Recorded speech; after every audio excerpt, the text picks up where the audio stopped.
Hey, what's up, everyone? This is going to be your guide on how to use Bane, and his movement is pretty decent with his walk speed. He can't really do like a Korean backdash or anything like that. When he gets going, he moves a little faster, and his dashes are probably like debatably both are the like some of the best in the game. They just have a lot of distance and like fast recovery. His jump is pretty floaty though, and it's a little early to be talking about trait, but since it ties to his movement a little bit, I'll show off the trait side of things with his movement. When he's on any level of debuff, the higher level of debuff you're on, the worse your movement is on the ground. And as you can see, this is just normal speed dashes. Look at his dashes now. They're a little slower and laggier at the end. His walk speed was also affected in the last clip. As you can see, he was moving a little slower. Now starting with some normals. His stand 1 is 9 frames startup. Decent reach. 9 frames is not ideal though. That's his fastest button, unfortunately.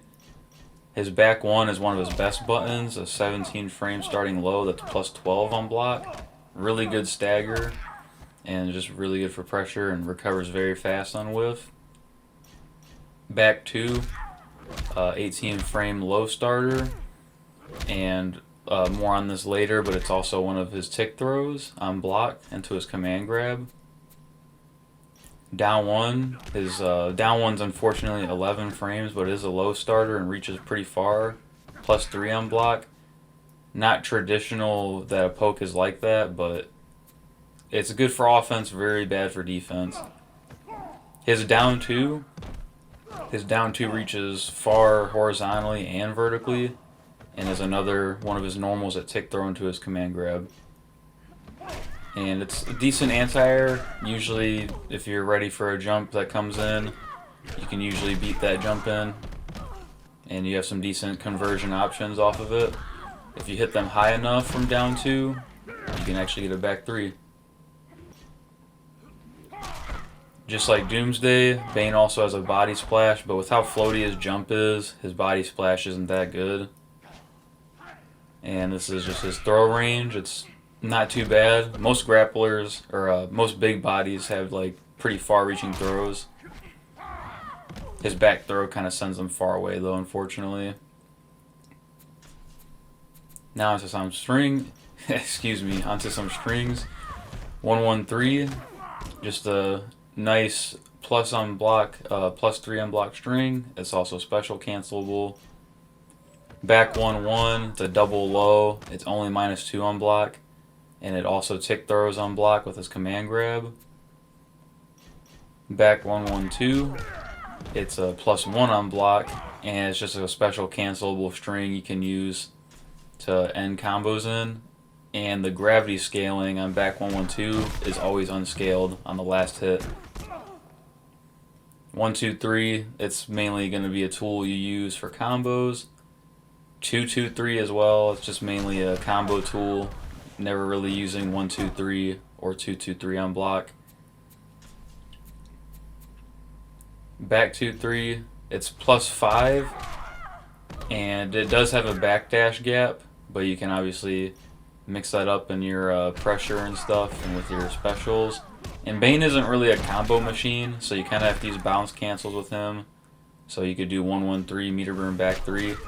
And what I forgot to mention about 1-1-3 is it does have a backdash gap if your opponent crouch blocks the string. If they stand block the jab, then go to crouch block on the second hit, they can backdash the third hit that's plus 3 on block. Now onto some special moves. Starting with Bane's Raging Charge. It's a decent move. It's more so used on like in combos and like read scenarios. It's minus 10 on block, so you can be punished by some characters for just throwing it out there or just whiff punished. It has a lot of recovery if it misses. But it's mainly just a combo ender or on a strong read if you want to punish somebody for using an interactable, because you can get a hit of armor with the venom on it. You can also do a little forward dash setup off of 1-1-3 and forward 2 down. It's inconsistent with forward 2 down for some reason, but 113, you can consistently do a forward dash over the opponent and kind of do like a side switch. See, like right there, just dashing on the other side of Catwoman before she gets up. But forward 2 down, for some reason it's not consistent. In this clip, I couldn't do it a second time. Not sure why that is. Now on to Bane's air grab. It's not as strong as Doomsday's air grab. It's a little slower. But what's cool about it is there's 4 different versions of this air grab depending on where you land your opponent, what position your opponent is in, like when you air grab them. So here are the 4 different air grabs. And as an anti-air though, like I said, it's a little worse than Doomsday's. It's slower. So it's not as lenient as Doomsday's or Grundy's, but it's still pretty decent. Now double punch, it's an overhead special, and it's unreactable, so it's literally like, you know, you can combine that with your back 1 and back 2 low, or down 1 low, and mix in double punch. So his overhead low game is very strong. It's safe on block, so pair that up with Venom, it gets very scary. Now command grab, one of his best moves in his kit. It reaches really far, and most combos you're going to be doing are going to end in the command grab. And sorry if you can hear my cat scratching the door, she's really clingy. If you meter burn the command grab, it does a side switch, an optional side switch if you want. And here are all the tick throws that you can get with command grab. He has 5 tick throws. I know I mentioned some of them earlier in the video when going over the strings, or the normals and strings. Now to end off the special move category in Venom Uppercut. This is one of Bane's best moves too. It's really obnoxious. It's meterlessly, it's unsafe as hell on block. But the problem is, for the people defending against it, is you can meter burn on block into this drop kick move, and it makes dealing with Bane very scary. You can meter burn this move in the corner for like a nice little cross 3 or cross up forward 3. That forward 3 crossed up in that clip. I was holding back and it crossed up. But when you meter burn this move in a delayed fashion, you make the move safer. Normally it's -8 on block, so 6-framer down 1 should be able to punish it. But when you delay it, you make it safer to where down 1s can't punish it. So the mind game is, do you try to punish a non-delayed meter burn Venom Uppercut, or do they delay the meter burn and you can forward dash under it as some characters to punish it, but it's hard to whiff punish because it has a low profiling hurt box when he comes down with the drop kick, and some meter burn back 3s whiff on it because of the low profiling. But if he lets the meter burn Venom Uppercut rip and does the meter burn ASAP, you can't forward dash under it, so it's a very tricky move to deal with. Just punishing it is annoying alone. And on top of that, he has armor with it when he has Venom, and more on that in a second. But yeah, Venom Uppercut is one of his best moves, and it's super spammable. Now, at a surface level, Venom is pretty simple to understand. You know, level 1, 2, and 3, with every level, you get a buff going up, but with every debuff level, it's more severe. So, level 1, you just get a damage boost and a hit of armor. Level 2, you just get more damage. Level 3, you get more damage. And then you become immune to projectiles with some of these moves on level 3. But here are the damage differences of the command grab with each level of Venom, and it gradually gets more and more damaging. So this is going to be just a regular Catwoman combo. It does 23%. On level 1, this does less damage at 22%. Level 1 debuff, this does more damage at 26%.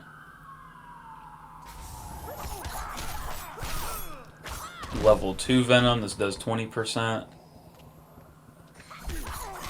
Level 2 debuff, this does 29%. And then level 3 Venom, this does 16%. Level 3 debuff, this does 35%. As foreshadowed earlier, all special moves from level 1 Venom onwards get a hit of armor. And then level 3 Venom gives Forward 2 a hit of armor. Also, on level 3 Venom, you get projectile immunity when using these moves with level 3 Venom. And then the meter burn dropkick also gets a hit of armor when you use Venom. So you could go with a hit of armor with Venom uppercut, and when you meter burn it, you get another hit of armor. It's separate. And this is just Batman showing that every hit has 1 hit of armor. So yeah, his projectile is a 2-hitting projectile, so unfortunately this kind of destroys Bane. Forgot to mention this, but Bane on Venom has the scariest wake-up attack game because of his armor and mix-ups. What you're seeing here is level 3 Venom in action versus projectiles, and as you see, Bane is not taking any damage from them when using these moves under level 3.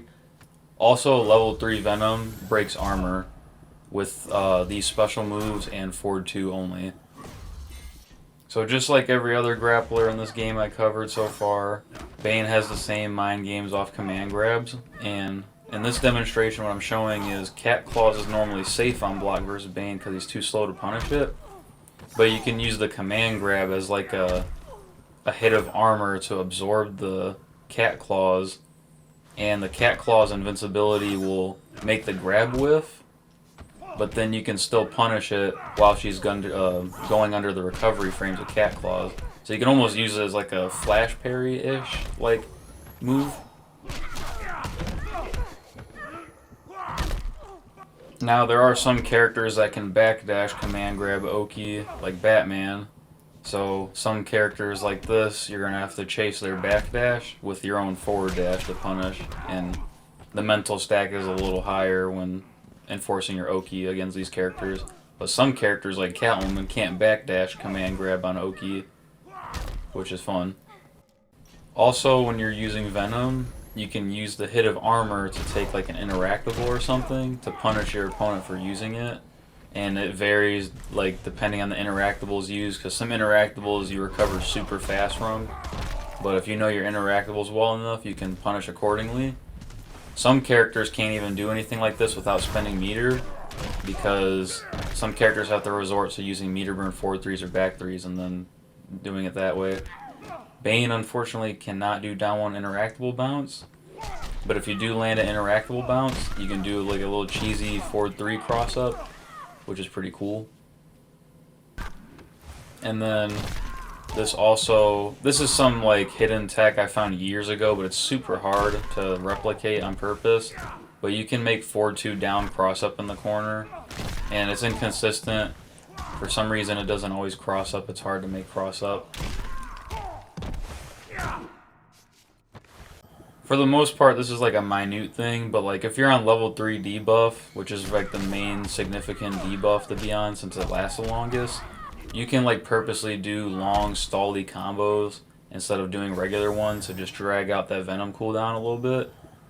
And if you're on Venom, you want to use the fastest combos possible so you can get the most out of your Venom.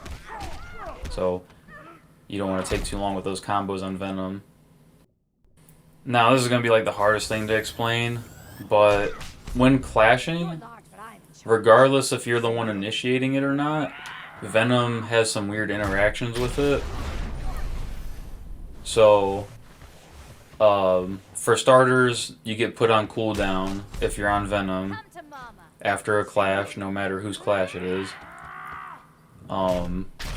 This is regular clash damage right here. That's 33% that you see on the screen. But now on level 1 Venom, when I win the clash against Catwoman, I should be doing 33%, but it actually does less percentage for some reason. I can't tell what it is exactly because the health bars are pretty bland, but now I'm on level 2 Venom, beating Catwoman in the clash, and I'm doing less and less damage as I'm adding Venom, in winning my clashes. So when you're on Venom, you do not want to contest a clash.